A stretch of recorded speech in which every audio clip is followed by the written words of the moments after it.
America एक दफ़ा फिर पाकिस्तान को एक उस लिस्ट में डाल दिया है जहाँ से अमूमन वो उन ममालिक को डालते हैं जहाँ पे वो समझते हैं कि इन ममालिक में जो रिलीजियस फ्रीडम है वो नहीं है। मेरा तो गिला ओआईसी से है, मेरा तो गिला मुस्लिम ममालिक से है जो इंडिया के साथ बैठे हुए हैं। अब जहां पर इनकी मर्जी होती है वहां पर ये आंखें बंद कर लेते हैं, ये इसराइल में आंखें बंद कर लेते हैं, ये फ़लस्तीन में आंखें बंद कर लेते हैं, ये कश्मीर में आंखें बंद कर लेते हैं कि ये खामोश जब बने बैठे हैं तो फिर ये क्यों कहते हैं कि जी हम आलमी हकूक, इंसानी हकूक के अलमबरदार हैं, चैंपियन हैं। ताले लगा देना अपने दफ्तरों को। ये और हिंदुस्तान को अमेरिका और वेस्टर्न कंट्रीज इस्तेमाल करना चाहते हैं क्योंकि इसमें जो मुस्लिम उम्मा की बेहिसी है 59 मुस्लिम कंट्रीज की जो बढ़ चढ़ के हिंदुस्तान के साथ बिलियन डॉलर्स की तिजारत कर रहे हैं। मतलब ये कि खान साहब ने जो है ना वो ढीठ होने का, खान साहब ने जो है ना वो एक बेगैरती का मेडल लेके ही छोड़ना है। जय हिंद, स्वागत है आप सबका दी तथ्य न्यूज़ में। साथियों, पहले ही जहां पर हम देखें पाकिस्तान को आईएमएफ ने रोटी पानी के लाले लगा रखे थे, पैसे इनके पास नहीं बचे हैं, उनके यहाँ पे भीख मांगने उनके यहाँ पे पड़े हुए हैं। उसके बाद हम देखें जो एफएटीएफ की इनके ऊपर जो समस्या चली रही है, एफएटीएफ की ग्रे लिस्ट होने के बाद कितनी ज़्यादा इनके ऊपर समस्या आ गई हम सब जानते हैं। यूरोपियन यूनियन अपना जीएसपी प्लस स्टेटस हटा रहा है, चाइना ने इनके ऊपर फंड देना बंद कर दिया है। अब जो है जा कर के पाकिस्तान कहने लगा है कि ये दुख ख़त्म क्यों नहीं हो रहा है, तो एक दुख एक और इनके पास आ गया है। वो दुख किस चीज़ का है? यूएस ने लिस्ट जारी करी है जिन देशों में रिलीजियस फ्रीडम नहीं है, यानी कि माइनॉरिटीज़ को रिलीजियस फ्रीडम नहीं है, जहाँ पे रिलीजियस बेस पे लोगों को डिस्क्रिमिनेट किया जाता है, उसमें पाकिस्तान को डाल दिया है। और इसमें चाइना को भी डाला है, इसमें और म्यांमार जैसे देशों को भी डाला है, नॉर्थ कोरिया को भी डाला है। तो पिछली बार इंडिया को डाला था तो इंडिया ने तो जो जवाब दिया उसके बाद अमेरिका की हैसियत नहीं दोबारा इंडिया को डाल दे। इसी बात से ये कंपेयर कर रहे हैं कि इंडिया देखो कहाँ पे था, इंडिया ने सामना कर दिया और हम तो हमारे तो कोई हैसियत ही नहीं। पूरी चीज़ का पहलू से हम देखते हैं। और ये जो इंसानी हकूक के अलमबरदार बने बैठे हैं, ये खामोश तमाशाई बने हुए हैं। इनकी खामोशी पे ज़रा मैं चाहती हूँ कि आप कुछ फरमाएं, कमेंट करें कि ये खामोश जब बने बैठे हैं तो फिर ये क्यों कहते हैं कि जी हम आलमी हकूक, इंसानी हकूक के अलमबरदार हैं, चैंपियन हैं। ताले लगा देना अपने दफ्तरों को। ये और मुसलमानों के हकूक के लिए तो वहाँ मुकम्मल खामोशी रही है। प्राइम मिनिस्टर इमरान खान पहले लीडर हैं जिन्होंने जाकर इस्लामोफोबिया पे वहाँ बात की। उन्होंने सैयद अली गिलानी की जो डेड बॉडी उन्हें नहीं दी गई थी उनके वरसा को, उसका जिक्र वहाँ किया। और उन्होंने क्योंकि हिंदुस्तान ये करना नहीं चाहता और हिंदुस्तान को अमेरिका और वेस्टर्न कंट्रीज इस्तेमाल करना चाहते हैं, इंटरनेशनल कम्युनिटी बेहिस्सी बेशर्मी की रिवायत पर कायम रहेगी और कभी मुसलमानों की इस हक तलफी के लिए आवाज नहीं उठाएगी। ये यूनाइटेड नेशन रेजोल्यूशन को इंडिया जैसे मुल्क ने वायलेट करके विंडो से बाहर फेंक दिया है। तो क्या हम ये समझे कि कौम मुत्तहिदा कश्मीरियों को इंसान ही नहीं समझती? पूरी दुनिया देख रही है क्योंकि इसमें जो मुस्लिम उम्मा की बेहिसी है 59 मुस्लिम कंट्रीज की जो बढ़ चढ़ के हिंदुस्तान के साथ बिलियन डॉलर्स की तिजारत कर लेते हैं, ये कश्मीर में आंखें बंद कर लेते हैं। साथियों, जैसा कि आप सबने वीडियो में देखा, सबसे पहले तो फिजा खान रोते रोते हुए परेशान है।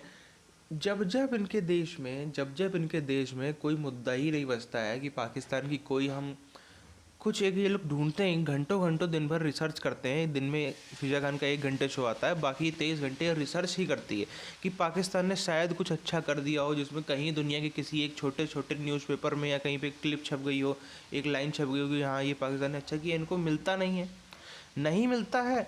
ये फिर घूम के आते हैं इधर इंडिया पे जो अपनी मनगढ़ंत किस्से बताते हैं। इनके हिसाब से अगर आप इनके देखोगे वीडियोज़ तो आपको लगेगा कि डेली कश्मीर में जो है वो कुछ ना कुछ हो ही रहा है। अगर इस वाकई में ऐसा होता तब तो फिर आज तक जो है कश्मीर में पूरे लोग यहाँ हो गए, तो फिर तो वो लोग होते ही ना आतंकवादी। अगर इतनी तेज़ी से यहाँ पे सब कुछ हो रहा होता है तो फिर तो इंडिया में आतंकवादी सारे ही ख़त्म हो जाते जिस तेज़ी से लोग बताते हैं, जिस स्पीड से। तो हम जो यहाँ पर देखें बात वो ये है कि सबसे पहले तो इनके ऊपर जो ये इस समय इनको इसके पाबंदी लगाई है इस चीज़ की, इसमें लिस्ट में नाम डाला है। इसी के साथ में चाइना का भी डाला है, सऊदी का भी डाला है, नॉर्थ कोरिया का भी डाला है, म्यांमार का भी डाला है।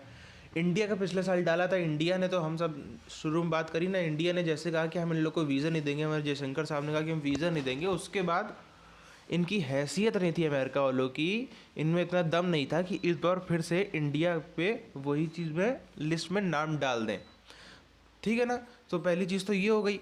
दूसरी चीज़ हम देखें तो इनको जो है पहले देखें, अब आईएमएफ ने इनको रोक रखा है पैसे देने से। आईएमएफ की इस समय टोटल गुंडागर्दी हम कह लें पाकिस्तान के हिसाब से, हम लोग के हिसाब से बहुत बढ़िया, ऐसा ही चलता रहे तो बहुत मज़ा आता रहे, टाइम पास मिल रहा है बढ़िया। तो एक तरीके से पूरा जिसको हम कहते हैं उसको गुंडागर्दी कहना शब्द ठीक नहीं है, मतलब कि पूरा दबंगई चल रही है। दबंगई चल रही है कि आईएमएफ जो मर्जी चाह रहा है, या आईएमएफ के माध्यम से अमेरिका, क्योंकि सबको पता है पीछे उसके अमेरिका, आईएमएफ के माध्यम से अमेरिका जो जो शर्तें चाह रहा है, उनको पता है कि जो भी हम शर्त रखेंगे पाकिस्तान मानेगा ही मानेगा। इतनी ज़्यादा किल्लत है इसमें पाकिस्तान में कि वो मना कर ही नहीं सकता। तो वो शर्त ऐसी रखते जा रहे हैं कि ये तो उनकी समस्याएं जो है पाकिस्तान की ख़त्म होंगी नहीं होंगी, इकॉनमी बढ़ेगी नहीं बढ़ेगी, वो तो अलग की बात है। लेकिन अब अगर इन्होंने कभी चाइना को या किसी भी देश को, चाइना ही को देगा और किसको दे सकता है, चाइना वगैरह को उन्होंने कर्जा लिया, उसके बदले में ज़्यादा अपनी ज़मीन दी, ये दिया वो दिया, तो वहाँ पे सीधे जो है वो चाइना और से अमेरिका हो जाए, क्योंकि चाइना तब तक अमेरिका के पास इतना कंट्रोल आ जाएगा कि चाइना उसके बाद भी कुछ कर नहीं पाएगा। इसीलिए अमेरिका कर रहा है कि कंट्रोल एक आ जाए, कि उसके बाद में अगर कोई आता भी है तो उसको मार के भगा देंगे चाइना जैसा देश को। उधर S-400 जो है वो लगी जाएगा 2 महीने में। S-500 जो है वो उसकी भी डील ऑलमोस्ट तय हो गई है, वो भी आना चालू होने वाला है। इनको समझ में, पाकिस्तानियों को जो है वो समझ में नहीं आ रहा है कि अब ये करेंगे क्या।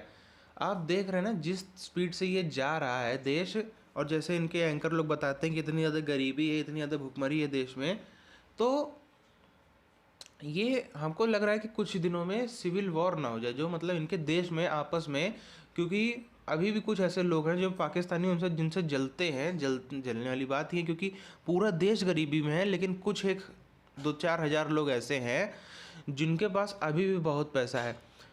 कहीं उनमें और इन गरीबों में, कहीं गरीबों की भीड़ उनके घर ना घेर लेंगे, उनसे पैसा ना चुरा लें, ऐसा हो सकता है। क्योंकि इसीलिए आप देखें ना, जो पाकिस्तानी है वो देश छोड़ के भाग रहे हैं, जो अमीर है उनको पता है कि ऐसा कुछ हो सकता है, इसीलिए वो प्रॉपर्टियां बेच रहे हैं, दुबई में प्रॉपर्टी खरीद रहे हैं, लंदन प्रॉपर्टी खरीद रहे हैं, और निकलने की, यहाँ से एग्जिट मारने की जो तैयारी कर रहे हैं। उनको पता है कि यहाँ पर जो है स्थिति रहने लायक जो है वो बचेगी नहीं, इसलिए अभी से उसकी तैयारी कर लो।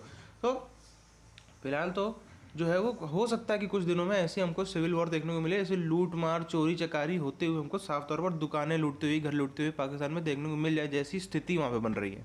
आपकी क्या राय है नीचे कमेंट करके बताएं। मिलते हैं आपसे आने वाली वीडियोज़ में, तब तक के लिए जय हिंद।